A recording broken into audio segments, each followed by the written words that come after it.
is CGTN, China Global Television Network.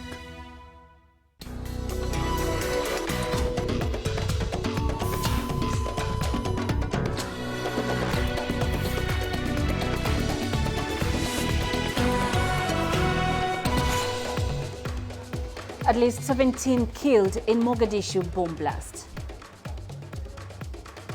Kenyan finance minister arrested on graft charges. And DR Congo health minister resigns over government handling of Ebola. Hello and welcome to Africa Live. I am Penina Karibe. Also with me in studio is Uche with a preview of what's coming up in business news. Thanks, Penina. And here's a look at what's coming up on Africa Live Biz.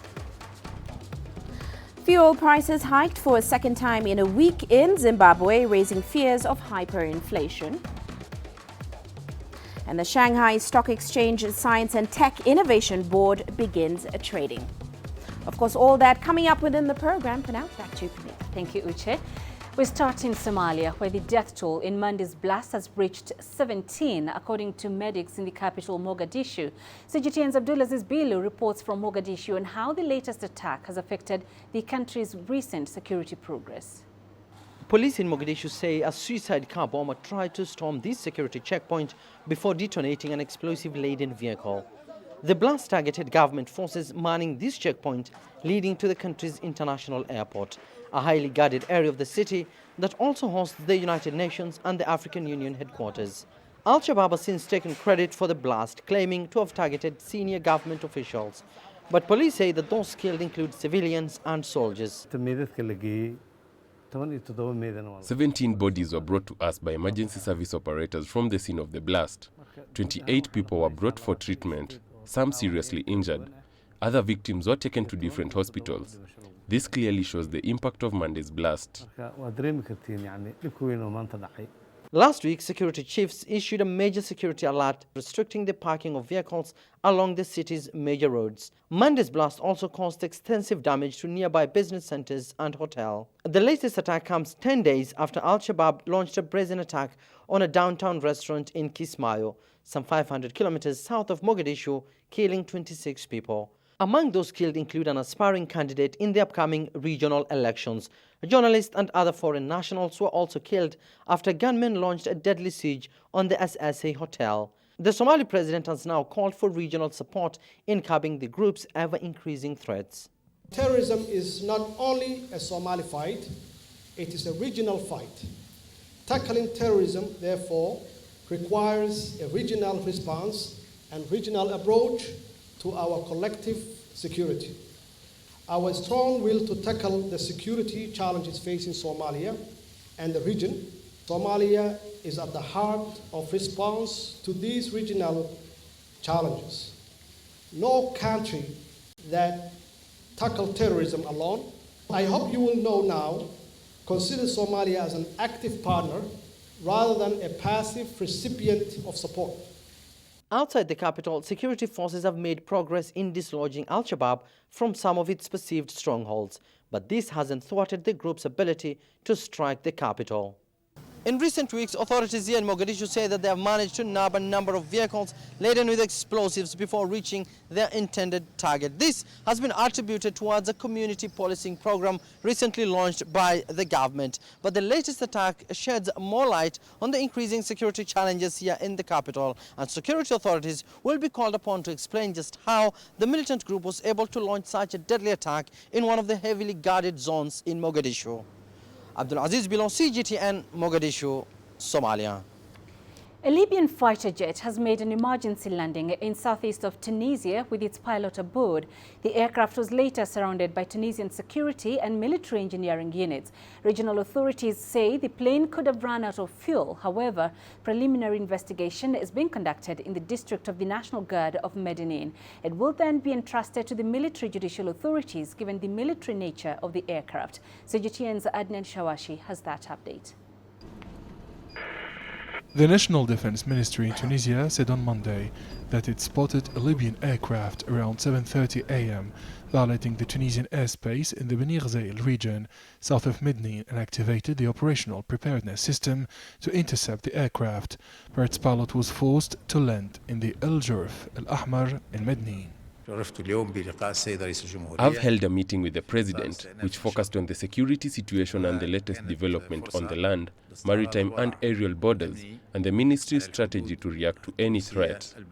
Authorities announced that a Tunisian military plane rushed to the scene and found that the Libyan aircraft was an L-39 military aircraft piloted by a colonel.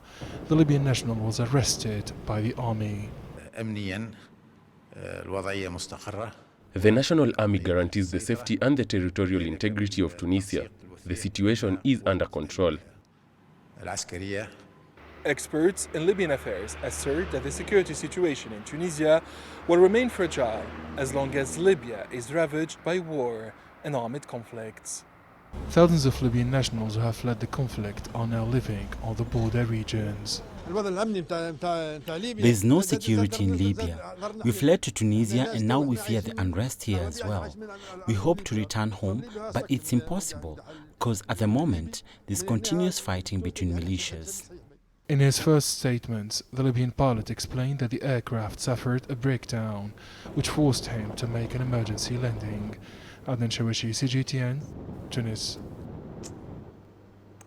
All right, let's now get the latest from CGTN's Yasser Hakim. He's live for us in Cairo. So Yasser, what is the story behind Libyan warplane making emergency landing on road in southern Tunisia?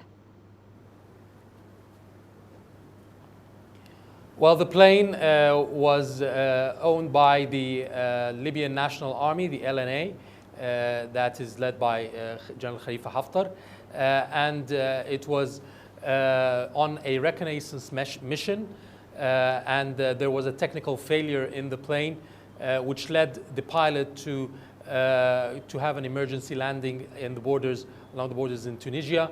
The pilot has been identified as Faraj al-Saghir from the Libyan National Army, Air Force pilot, and that he's under investigation now from Tunisian authorities, while the LNA has said an announcement that they are following up on the investigation, and they are hoping that the pilot and the plane would be delivered back to the LNA soon. All right, so let's focus on the conflict in Libya. What's the latest on that front?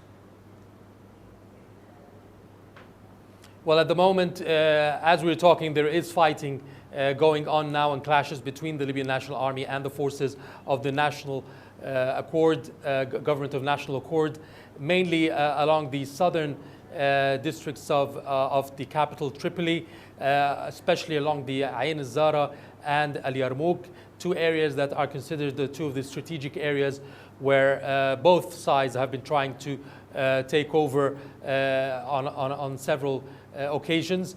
The speaker for the Libyan National Army has said that the D-Day is very soon, and that there will be the attempts to enter the central Libya, central Tripoli very soon, whilst the speaker of the Government of National Accord forces have said that any attacks or any movement by the forces of the LNA will be responded with strong and aggressive response and military response by the forces of the Government of National Accord.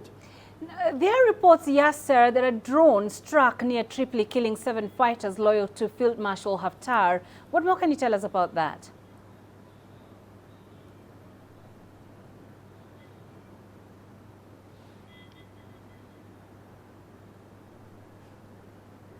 Yes, Sarah, can you hear me?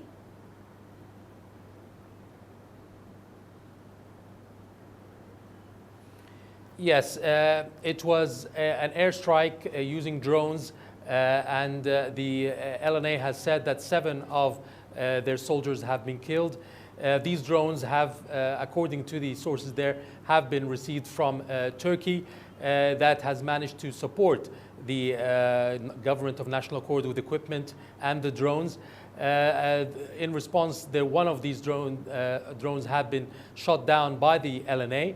the support and the equipment being delivered by the Turkish forces has helped the government of national accord to resist the attacks by the LNA on Tripoli, and has prolonged the war and the fighting along the capital until now. According to the LNA, it could have entered Tripoli earlier if there wasn't the support from Turkey and Qatar that's coating the Libyan National Army. So the fighting is still continuing, and at the moment there's still no signs of any peace deal or any kind of a lull in fighting or any attempts to stop the fighting from either side. All right, Yasser, thank you for that update. Yasser Hakim live in Cairo. Here in Kenya, an ongoing graft probe has claimed its first major casualty, Kenya's finance minister. He was detained by police on Monday following orders from the Director of Public Prosecution. Henry Rotich, his accounting officer, and 26 other officials, most of whom have also been arrested, are accused of financial misconduct and conspiracy to defraud taxpayers in a multi-million-dollar dam project. CGTN's Robert Nagila has more. 4 months after he was first questioned by police over corruption allegations, Kenya's finance minister Henry Rotich was detained on Monday on orders from the public prosecutor over corruption allegations. I have today directed the DCI to effect the arrest and immediate arraignment before court of the accused persons named below herein. 1. Henry Kiplagat Rotich, Cabinet Secretary, National Treasury.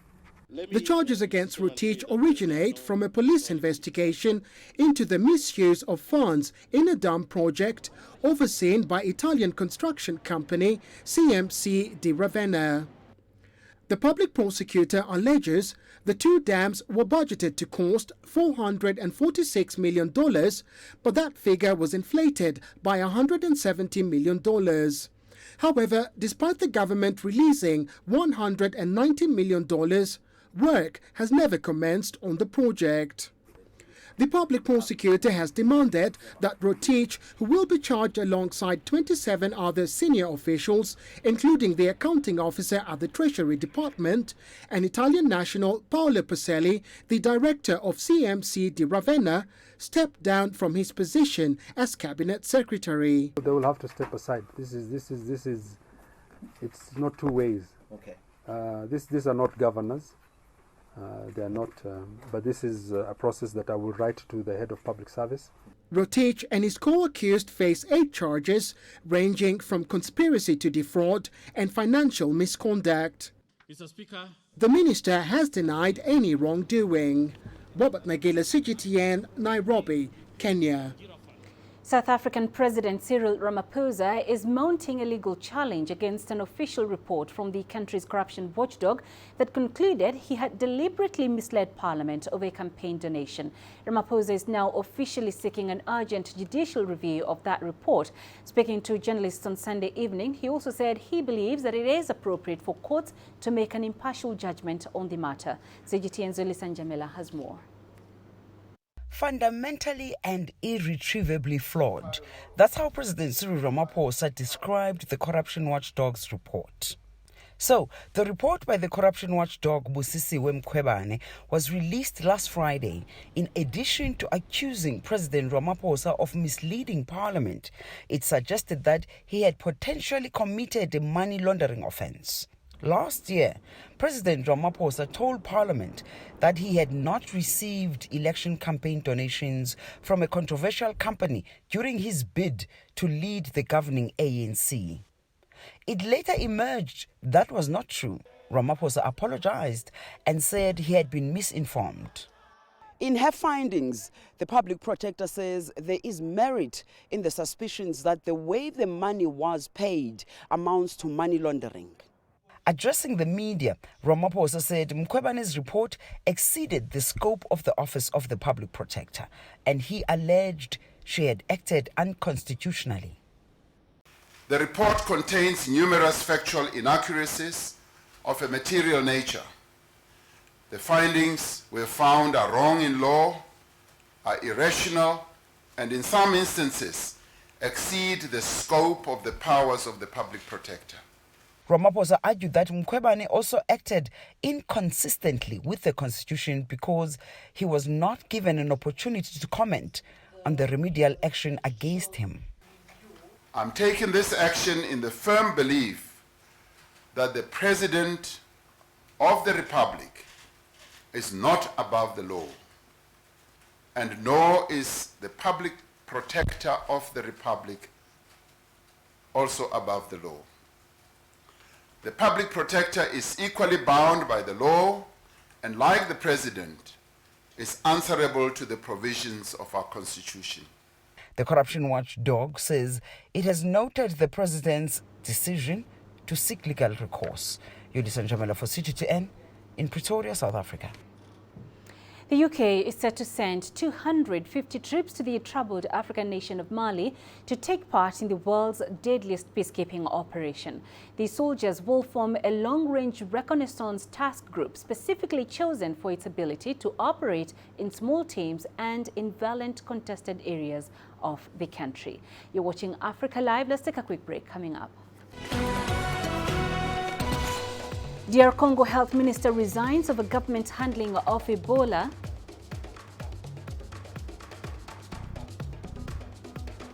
And the Tunisian government to scale up equitable water access and reduce wastage. Africa, the most iconic wildlife destination in the world.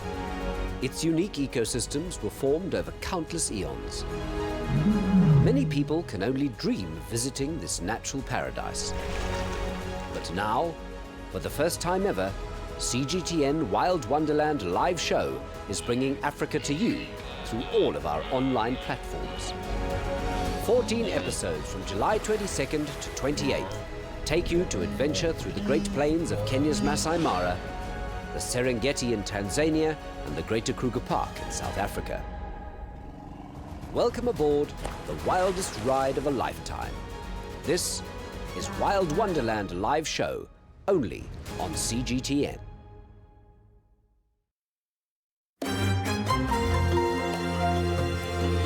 Africa Live. Find your voice.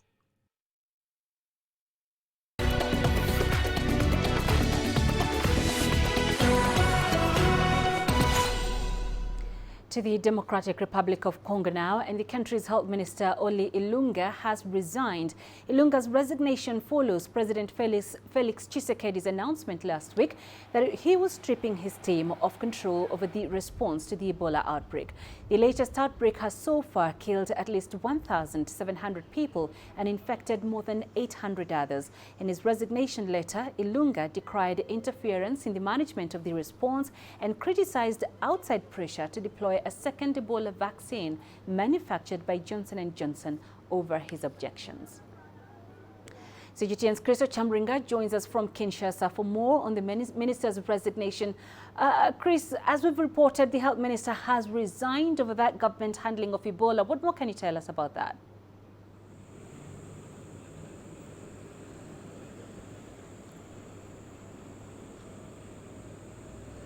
Well, the resignation came just 2 days after President Felix Tshisekedi appointed a team of health experts to be in charge of all the activities of bringing this Ebola outbreak to an end. The minister, Oli Ilunga, felt slighted about that. He's been in charge of the response for the past 2 years that he's been in office. And so he was saying that his troubles began in February this year, shortly after President Tshisekedi took office. There were two centers of power. President Tshisekedi appointed a multi-sectoral team that was under the then Prime Minister Bruno Tshibala to coordinate the Ebola response. Now, the minister, Oli Ilunga, says that immediately that was done, there were different chains of command. There were some decisions that he did not agree with that were taken, and he was not happy with the way things were going. But this whole rift was, kept from the public. They kept, pushing to try and bring this outbreak to an end. But, finally it has come out, and it's really shown that there's been a lot of infighting in the DRC government. The minister said He's very honored to have served the country for the 2 years that he was in office, but he wasn't happy with the way things were going. You know, the relationship between him and the president hasn't been good. We don't know exactly what they've been disagreeing about. There have been lots of rumors going around, but certainly it has affected the response to this outbreak. Okay, and he also talked about outside pressure to deploy a second Ebola vaccine manufactured by Johnson & Johnson. Why is there controversy on which Ebola vaccine to roll out in the country?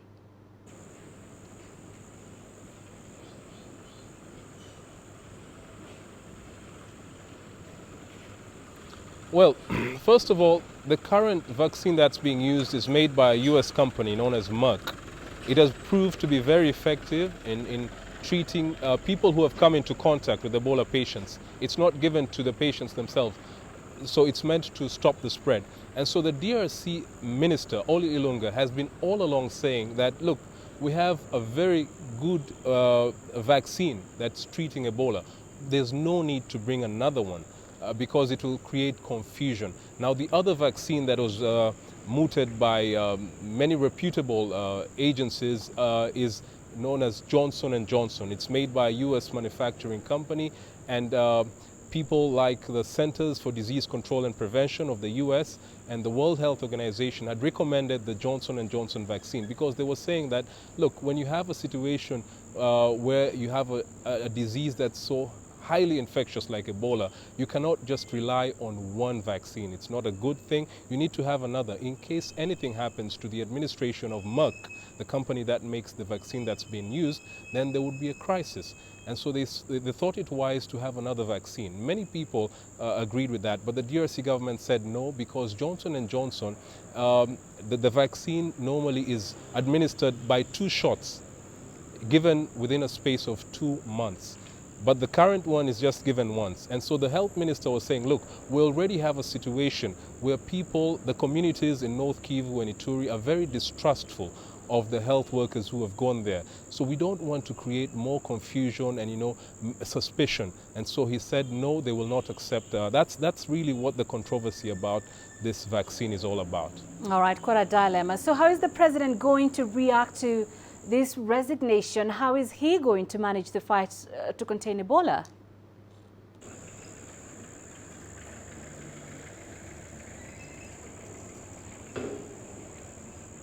Well, he'll certainly be happy about this decision, the resignation of the health minister, because of the relationship that has really been going on a downward spiral ever since he took over office. And the president and his predecessor, Joseph Kabila, have already come up with a list of names of the new government. And Dr. Oli Ilunga wasn't going to be there. And so this was something that I think had been in the works for quite some time. They're just focused. What he said in his statement, the president, was that this new team that's going to be headed by a professor called Jean-Jacques Muyembe is a very efficient one, and he believes they will eradicate this outbreak in the coming months or so. And so people are just waiting to see what this new team of health experts are going to do differently, because, you know, Ebola in the DRC is happening in a conflict zone, and it's proved to be very difficult.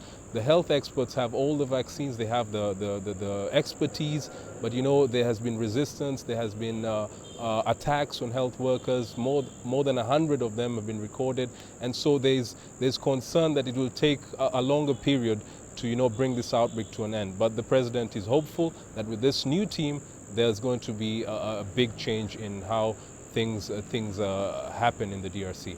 All right, Chris, thank you for that. Chris Ochamringa live in Kinshasa. And as the world shifts focus to the deadly Ebola outbreak in the Democratic Republic of Congo, we bring you the story of a doctor who is in the front line of treating people who have contracted the virus. As CGTN's Tuli Shabalala reports, a near-death experience from Ebola has not diminished this doctor's commitment. Meet Dr. Kambale Tsongo Philemon. He works at an Ebola medical center in Beni, a city in the Democratic Republic of Congo. Philemon is one of thousands of doctors in the front line to curb the spread of Ebola. The doctor contracted the virus himself in November last year. He has been speaking about his experience. No, it wasn't true. I didn't die. I never felt so bad, so I asked for a blood test. The other doctors had their doubts. They thought I couldn't get Ebola. The fear is huge because you are between life and death. Philemon says he was lucky, as his wife and children were on holiday at the time he discovered he had the virus, so they did not get infected. As an Ebola survivor, he feels a special compassion for those he is now treating. I took an oath, and I have compassion for people who are sick. I want to save lives. This is my oath, that is my job, and I love it. The DRC has been battling with Ebola since August. Thousands of health workers operating in affected areas have been vaccinated. The experimental vaccine is estimated to be 97.5% effective and, according to the World Health Organization, may protect a person for up to 12 months. So doctors like Philemon can continue to save lives.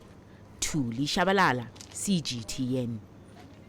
Tunisia aims to ensure the availability and access to water resources in a sustainable, inclusive and fair way over the next 3 decades. The government has reinforced the capacity of state agencies to control water supply and reduce wastage. Adner Shawashi has more on that.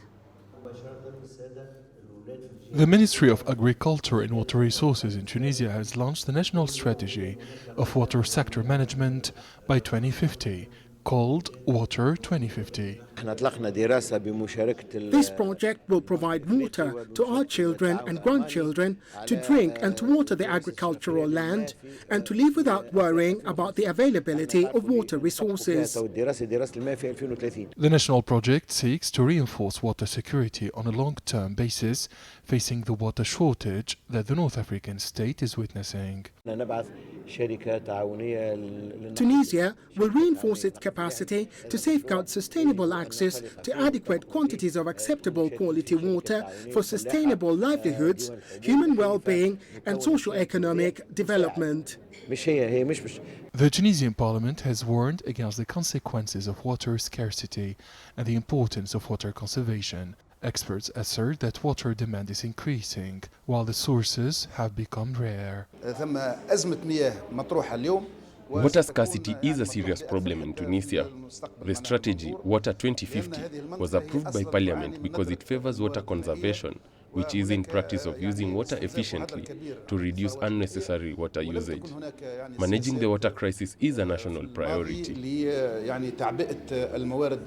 Tunisia's interannual average of water supply in surface water is estimated at 2.7 billion cubic meters per year, 80% of which come from the northern regions of Bizerte, Beja, Siliana and El Kaf. According to the Ministry of Agriculture, water tables resources are estimated at about 750 billion cubic meters per year, while deep groundwater resources are evaluated at 1,430 billion cubic meters per year. Analysts say that low rainfall over the past decade led to a shortage of water in Tunisia. Adnan Shawashi, CGTN, Tunis. Meanwhile, Princess Sarah Zayed of Jordan recently paid an official visit to Cote d'Ivoire.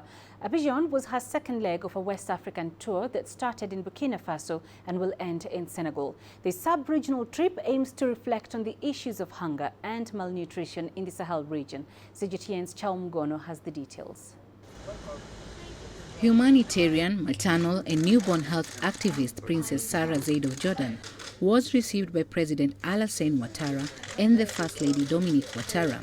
So it was a great pleasure to congratulate him for being such a champion, to congratulate Her Excellency on the work that she does on maternal and newborn health, and to discuss and thank His Excellency for Abidjan being the host of the very exciting WFP Regional Bureau Center for Excellence Against Hunger and Malnutrition. The princess visited the premises of the Center of Excellence Against Hunger and Malnutrition in Western Central Africa, based in Abidjan. There, she held a press conference on the urgency of the issues of hunger and malnutrition in the sub-region, especially in the Sahel areas. And my commitment is to go away and to do everything that I can to continue to raise awareness about the centre, to raise funding for the centre, and to encourage everybody to see this as their own. It is an opportunity for us all that needs to be used to collectively work towards the greater good. In Côte d'Ivoire, as well as in the other countries of the sub-region, researchers will come together to work. Since there will be resource mobilization, researchers will find resistant crops. Governments will also have to remap roads to transport food, a process that is already underway.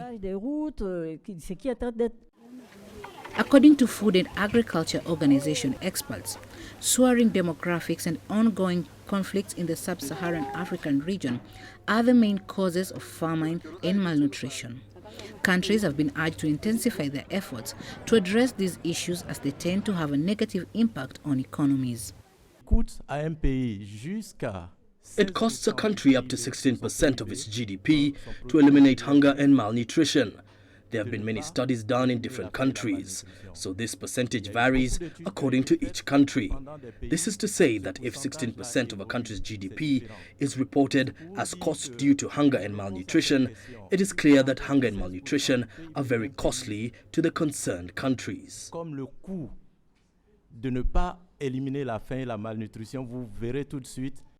Ivorian authorities say the country has developed successful models for homegrown school feeding. It is committed to sharing its expertise and resources to scale up efforts. The Princess of Jordan commended these efforts.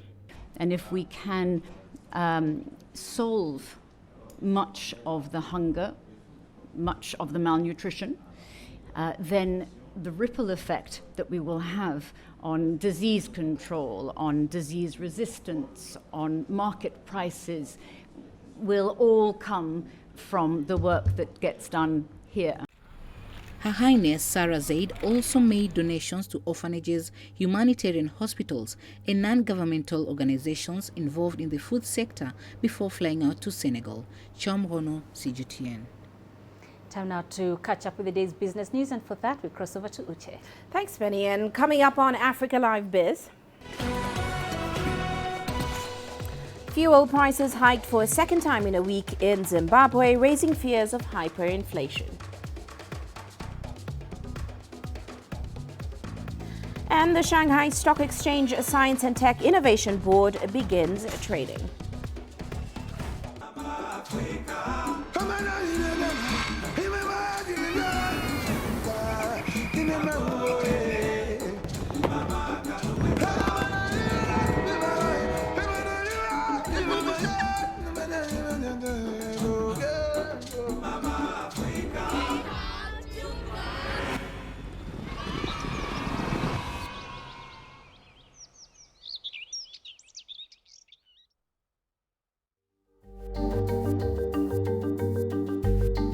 Africa Live.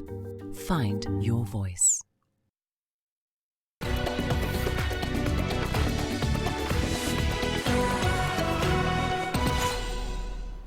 Well, let's start off in Zimbabwe. The country has hiked fuel prices for the second time in a week.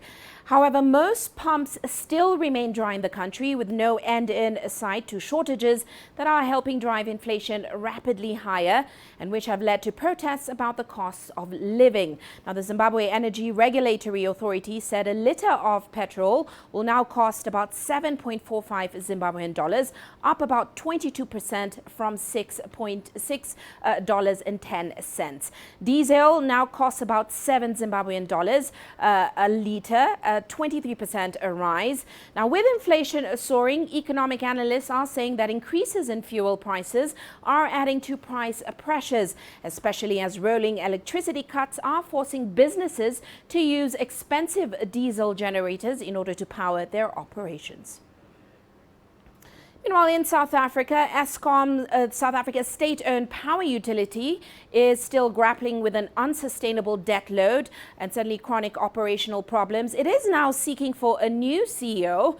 The firm is ready to fill the post 2 months after Phakami Hadebe announced he'll vacate the post. Now, the job is probably one of South Africa's most challenging, as it entails overseeing a company that supplies about 95% of the nation's electricity. It also has more than 47,600 employees and revenues of over $13.7 billion.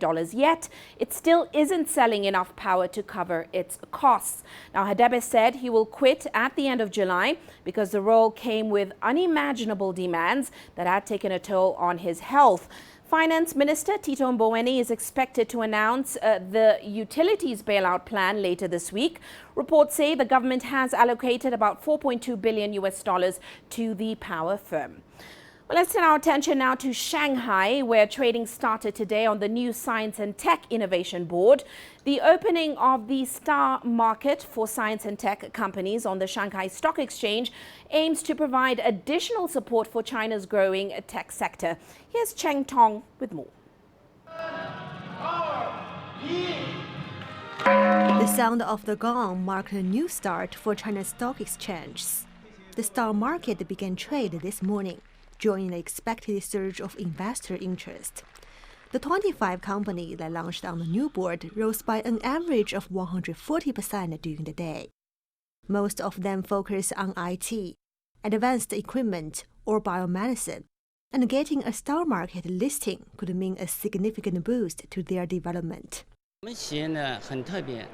Our company is special because we moved from the main board to the star board. We are actually an old company, 35 years old. The star market is better suited to our company though, so we decided to move to the star. It's a milestone for our company and will let us leapfrog our development. Medical equipment products are quite niche and few people pay much attention to them. This listing will get us more attention. It's a great development. But why the stock market should give more impetus to tech companies? The board's registration-based system also means higher requirements for the companies that do list there. The fundamental characteristic of the new board is the registration-based system, which emphasizes information disclosure. That will be a challenge to listed companies because you have to disclose the information as clearly as you can to let more investors know about the company. It takes only 9 months for the stock market to move from a concept to a real board that allows trading in China's youngest and most daring companies. The market has so far received more than 140 applications, which will now be reviewed in the light of the results from the debut of today's 25. The star market is the way of the future. People will be watching to see how strict the procedures are and how marketized the board will be.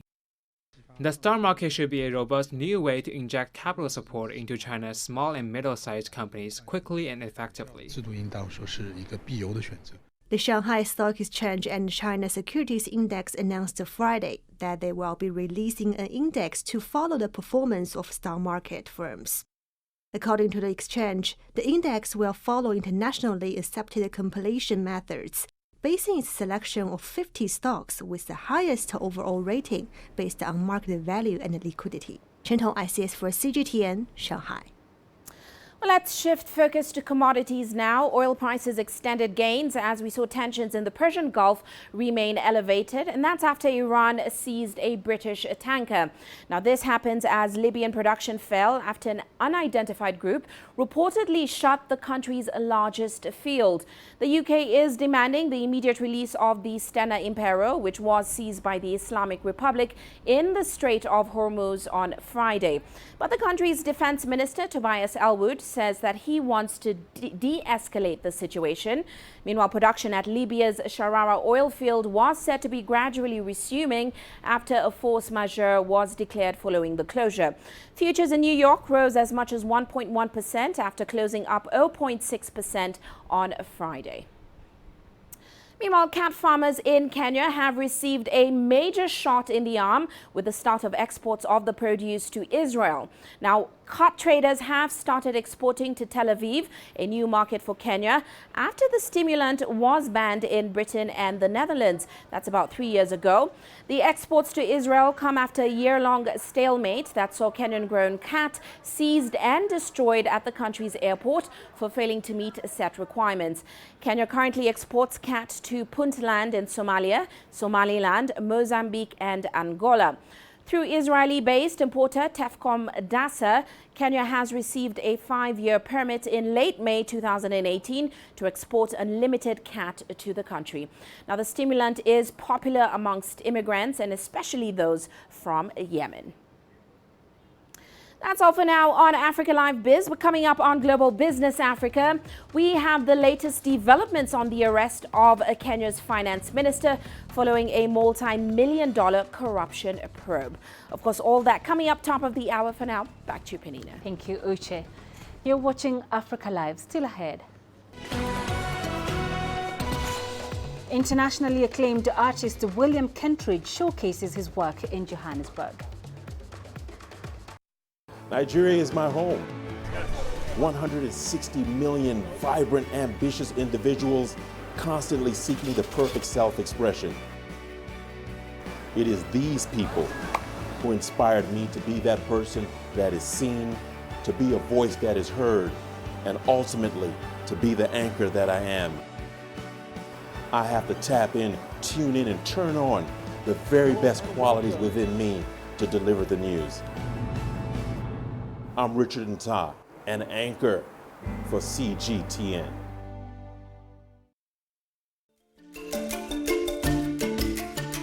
Africa Live. Find your voice.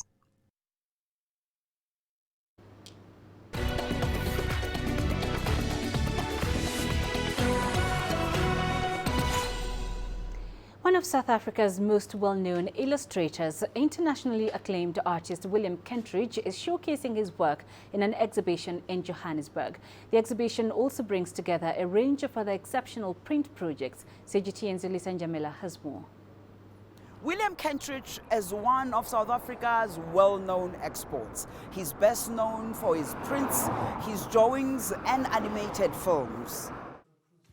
The internationally acclaimed artist was at the Artist Proof Studio in Johannesburg to conduct a public conversation with founder Kim Berman on the creative process. So this exhibition is called A Journey of Co-Creation, and it's 28 years of exploring printmaking as a democratic medium. And in the space, we have a history of the work we've done, portfolios of work by artists from 25 years ago. And the first collaboration we did with William Kentridge was 20 years ago. So this kind of tells a story and a history of careers that have come far. The Artist Proof Studio is rooted in community, co-creation, and an ethos of paying it forward. The philosophy behind the concept has shown after 28 years that art can be about change and sustainable impact. We see printmaking as a way that young artists can make a living, and many of our graduates are self-supporting and have gone on to have very good careers. Berman also sees printmaking as a metaphor for democracy, a place of learning and sharing. She shares that with Kentridge. Kentridge has always championed co-creation in the art industry. Printmaking always involves a transformation of an image an artist had made into a different form, either using an etching plate, a metal plate, or else using a silkscreen mesh. But it goes through a process, and sometimes artists have the technical knowledge to do it themselves. If it's a simple etching, I can do it. But there are some techniques like drawing on a lithographic stone in which one needs a real apprenticed expert to make the print. In their conversation, Berman and Kentridge explored the multiple ways in which co-creation is integral to the printmaking processes, how it contributes to a conception of art invigorated by the possibilities of exchange of ideas and engagement. I think the Artist Proof Studio is a very good model for a print studio because it's both a professional studio for producing the prints of artists, experienced artists, but it's also a training institution for both artists and people who don't want to be artists but will be professional printmakers. And both of these are vital. Kentridge is known throughout the world for his remarkable and generous collaborations. His approach of inclusion creates opportunities for many emerging and established artists to share in a platform and participate in his creative process. Yolisa Njamela for CGTN in Johannesburg, South Africa. And coming up in sports, South Africa to continue World Cup preparation with the 2019 Rugby Championship ties.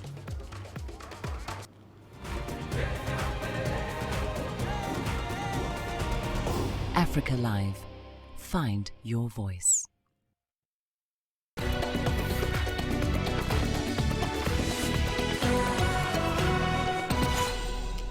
We begin with rugby, where South Africa's national rugby team will take on the best teams in the Southern Hemisphere in the 2019 Rugby Championship competition before traveling to Japan for the much-anticipated World Cup. The former two-time world champions will use the shortened rugby champs as vital preparation ahead of the showpiece in September.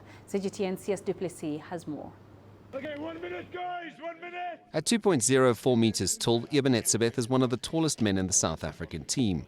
But his responsibilities don't just lie with calling the plays and the lineouts, also in leading the Springboks in the Rugby Championship. The 27-year-old is no stranger to the role and is excited to be playing again in a World Cup year. World Cup year, that's what every international player strives for. 2019, obviously we still have a Rugby Championship, but yeah, we'll try and get our plans in place before the World Cup, and I mean, what a perfect opportunity to do it in the next 4 or 5 games. Former South African lock Bakkies Botha maintains that for a team to win a Rugby Championship or a World Cup, they need a strong forward pack. But the Springbok skipper says it isn't always up to the forwards. Yeah, I'm going to have to disagree with him a little bit on that. He's probably a 23-man effort.